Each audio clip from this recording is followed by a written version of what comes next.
మీ ఇంటికి మా ఇల్లు ఎంత దూరమో మా ఇంటికి మీ ఇల్లు కూడా అంతే దూరం అనే కామెంట్ రాజకీయాల్లో సరిగ్గా సరిపోతుందని చెప్పొచ్చు. ఇక్కడ ఓడలు బళ్ళవుతుంటాయి, బళ్ళు ఓడలవుతుంటాయి. ఇక్కడ ఏం విత్తుతామో అదే కోసం అన్నట్లుగానే ఉంటుంది వ్యవహారం. ఇన్ని ఉదాహరణలు ఎందుకు చెబుతున్నామంటే గతంలో కేసీఆర్ అనుసరించిన వ్యవహార శైలిని ఫాలో అవుతూ బీఆర్ఎస్ను చావు దెబ్బ కొట్టడానికి రేవంత్ రెడ్డికి ఫిక్స్ అయ్యారని తెలియవస్తోంది. అయితే కాంగ్రెస్ పార్టీలో చేరండి, లేకుంటే పాత కేసులు తిరగదోడి ఊచలు లెక్కబెట్టిస్తామనే స్ట్రాటజీని రేవంత్ రెడ్డి ఫాలో అవుతున్నారట. దీంతో కాంగ్రెస్లో చేరేందుకు బీఆర్ఎస్ ఎమ్మెల్యేలు క్యూ కడుతున్నారని టాక్.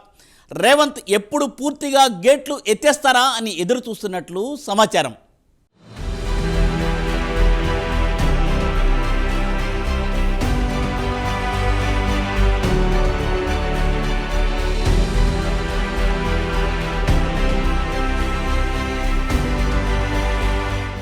గతంలో 2 దఫాలు అధికారంలోకి వచ్చిన గులాబీ అధినేత కేసీఆర్ ఎలాంటి ఆలోచన చేశారో తాజాగా అధికారంలోకి వచ్చిన కాంగ్రెస్ కూడా అదే దిశగా ముందుకు కదులుతోందని తెలుస్తోంది.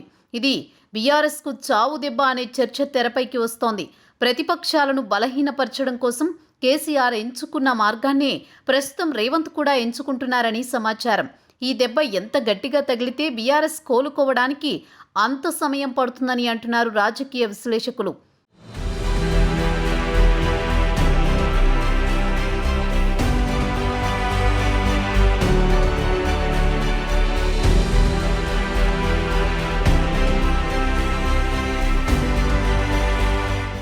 2014 ఎన్నికల అనంతరం కేసీఆర్ తొలిసారి తెలంగాణలో ప్రభుత్వాన్ని ఏర్పాటు చేశారు. తనకు వచ్చిన 63 స్థానాలతోనూ తృప్తి పడలేదు. దీంతో ప్రతిపక్ష పార్టీల నుంచి 21 మందిని తమ ప్రభుత్వంలో చేర్చుకున్నారు. ఇందులో భాగంగా టీడీపీ నుంచి 12 మందిని, కాంగ్రెస్ నుంచి 5గురిని, వైసీపీ నుంచి 3, సిపిఐ నుంచి 1ని పార్టీలో చేర్చుకున్నారు. ఈ వ్యవహారంపై తీవ్ర విమర్శలు వచ్చినా కేసీఆర్ లైట్ తీసుకున్నారు. ఇదే క్రమంలో 2018లో మరోసారి అధికారంలోకి వచ్చారు కేసీఆర్. ఇందులో భాగంగా 2018లో జరిగిన ఎన్నికల్లో 88 స్థానాల్లో బీఆర్ఎస్ అభ్యర్థులు గెలుపొందారు. అయినప్పటికీ తృప్తి లేదో ఏమో కానీ కాంగ్రెస్ నుంచి ఎన్నికైన 19 మంది ఏకంగా 12 మందిని కారెక్కించేసుకున్నారు. దీనిపైన తీవ్ర విమర్శలు వెల్లువెత్తాయి. ఇది ప్రజాస్వామ్యానికి వెన్నుపోటు అనే కామెంట్లు వినిపించాయి. అయినా కేసీఆర్ పట్టించుకోలేదు.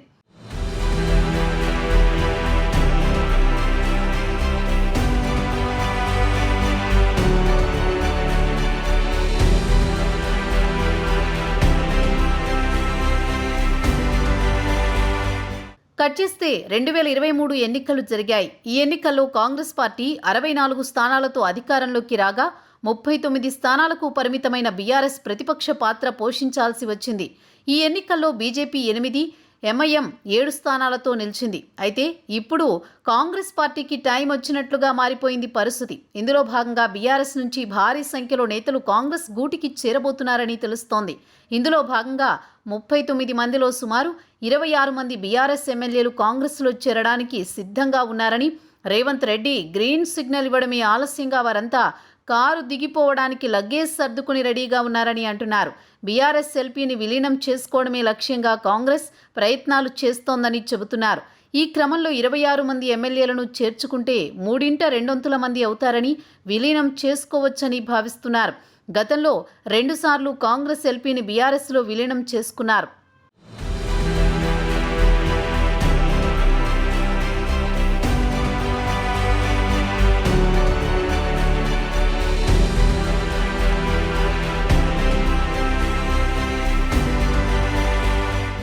గ్రేటర్ పరిధిలోని బీఆర్ఎస్ ఎమ్మెల్యేలు ఎక్కువగా కాంగ్రెస్లో చేరనున్నారు.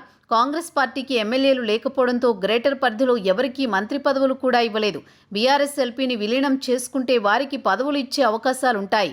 అది కూడా కొంతమంది ఎమ్మెల్యేలను ఊరిస్తోంది. అయితే ఎన్నికలకు ముందే చేరికల ప్రక్రియ పూర్తి చేయనున్నారు. బీఆర్ఎస్ను బలహీనం చేయడానికి ఎన్నికలకు ముందే ఈ ప్రక్రియ పూర్తి చేయాలని అనుకుంటున్నారు. దీంతో ఇదే జరిగితే బీఆర్ఎస్ కది చావు దెబ్బ కిందే లెక్క అని, పైగా లోక్సభ ఎన్నికల ముంగిట జరిగితే అది మరింత భారీ దెబ్బ అని, ఫలితంగా బీఆర్ఎస్ ఇప్పట్లో తేరుకునే అవకాశం లేదని రాజకీయ విశ్లేషకులు భావిస్తున్నారు.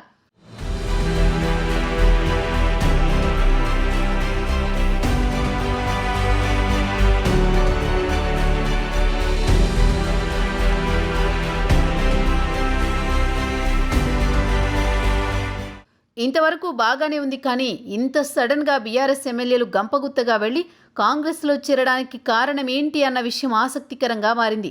అయితే దీని వెనుక మాస్టర్ మైండ్ రేవంత్ రెడ్డినని తెలుస్తోంది. బీఆర్ఎస్ ఎమ్మెల్యేలకు రేవంత్ రెడ్డి 2 చాయిస్లు ఇచ్చారట.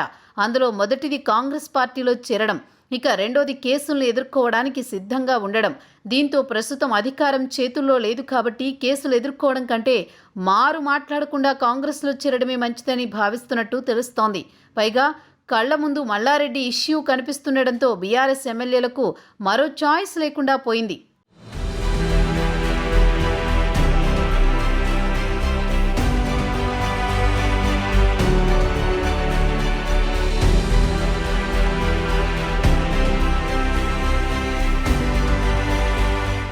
బీఆర్ఎస్ అధికారంలో ఉన్నప్పుడు తమిళనాడు తరహాలు రాజకీయాలు చోటు చేసుకున్నాయి. ధర్నా చౌక్ ఎత్తేయడం, ప్రతిపక్ష నాయకులను అరెస్ట్ చేయించడం, సొంత మీడియాలు అడ్డగోలుగా కథనాలు వచ్చేయడం, ఇట్లా చెప్పుకుంటూ పోతే బొచ్చెడు.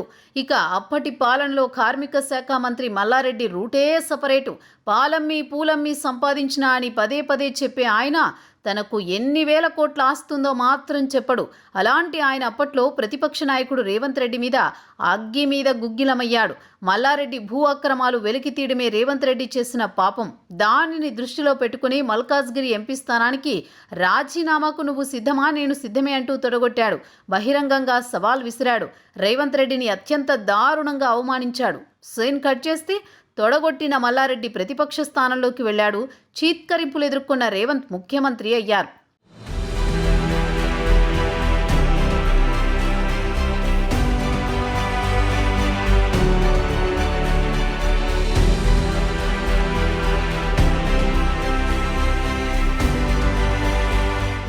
రేవంత్ రెడ్డి సీఎంగా ప్రమాణ స్వీకారం చేసిన వెంటనే మల్లారెడ్డికి కౌంట్ డౌన్ స్టార్ట్ అయింది. అప్పట్లో తనకు దోస్త్ అని చెప్పినప్పటికీ రేవంత్ ఒప్పుకోలేదు. పల్లెత్తు మాట కూడా అనలేదు. అప్పట్లో తాను మోపిన అభియోగాల సంగతి చూడండంటూ అధికారులను పురమాయించాడు. ఇంకేముంది, వారు యాక్షన్ మొదలుపెట్టారు. సవాల్ చేసిన మల్లారెడ్డి అక్రమ నిర్మాణాలపై బుల్డోజర్లు పంపించారు. ఇటీవల ఒక రోడ్డును నేలకూల్చారు.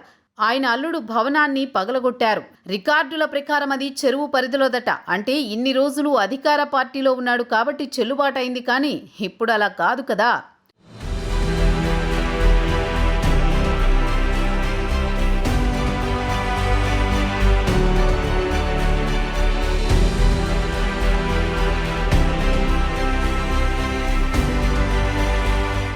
రేవంత్ దాడులతో మల్లారెడ్డి భయపడ్డాడు. వెంటనే రేవంత్ రెడ్డికి అత్యంత సన్నిహితుడు వేం నరేందర్ రెడ్డి దగ్గరికి వెళ్లాడు. కర్ణాటక ఉప ముఖ్యమంత్రి డీకే శివకుమార్తో రాయబారాలు మొదలుపెట్టాడు. రేవంత్ను జర కల్పియండయ్యా అంటూ చేతులెత్తి మొక్కాడు. తనను ఇబ్బంది పెట్టకుండా చూడాలి అంటూ వేడుకున్నాడు. అవసరమైతే తాను తన అల్లుడు కాంగ్రెస్ పార్టీలోకి వస్తామని రాయబారం పంపాడట. మరి దానికి రేవంత్ ఎస్ అంటారా, నో అంటారా? రేవంత్ తలుచుకుంటే మల్లారెడ్డిని ఒక తొక్కుడు తొక్కగలరు, పాలు పూలు అమ్మేలా చేయగలరు. కానీ ఆ దిశగా అడుగులు పడతాయా? అన్ని వ్యవస్థలను మేనేజ్ చేయగల మల్లారెడ్డి రేవంత్తో సంధి కుదుర్చుకోగలడా? ఇదిగో ఈ ఎపిసోడ్ చూసిన మిగతా బీఆర్ఎస్ నేతలు వెన్నులో వణుకు పుట్టింది. రేవంత్తో పెట్టుకుంటే గెలవలేమనే సత్యం బోధపడింది. అందుకే రేవంత్తో ఎందుకొచ్చిన గొడవ, అదేదో కాంగ్రెస్ పార్టీలో చేరితే అధికారం చేతిలో ఉంటుంది, కేసుల భయం కూడా ఉండదనే పరిస్థితికి వచ్చారంట. అందుకే మంచి ముహూర్తం చూసి హస్తం పార్టీలోకి జంప్ అవ్వడానికి రెడీగా ఉన్నారని సమాచారం. మరి బీఆర్ఎస్ని చావు దెబ్బ కొట్టడానికి రేవంత్ అండ్ కో సిద్ధంగా ఉన్నారా? ముహూర్తం ఫిక్స్ చేసేసుకున్నారా? లేక మనకెందుకులే వాళ్ళంతా అని లైట్ తీసుకుంటారా? రేవంత్ దూకుడు చూస్తుంటే మాత్రం కారుని ఖాళీ చేయడానికి అధిక ఉత్సాహం చూపిస్తున్నారని, టిట్ ఫర్ ట్యాట్ దిశగానే ఆయన ఆలోచిస్తున్నారని కాంగ్రెస్లో ఇన్సైడ్ టాక్.